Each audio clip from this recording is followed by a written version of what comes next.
এগুলো আমার বাচ্চা, ওদেরকে এখন আমি খেতে দেব। সবাইকে কিছু কথা বলতে চাই।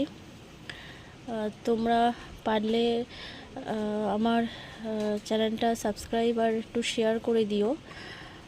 বুঝতেই পারছো, আপাতত আমি এখন 5টা বাচ্চা আছে আমার কাছে, 5টা বাচ্চা খায়। তার আগে আমার কাছে 16টা বাচ্চা ছিল, 6টা বাচ্চা মারা গেছে, আর বাকি বাচ্চাগুলো এদিক ওদিক হয়ে গেছে, তারা আসে না।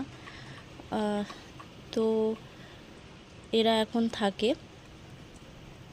তো পারলে তোমরা একটু শেয়ার করে দিও, তাহলে খুব উপকৃত হব। সবার কাছে অনুরোধ রইল, আর এদেরকে একটু ভালোবাসা দিও। আর সবাই ভালো থেকো।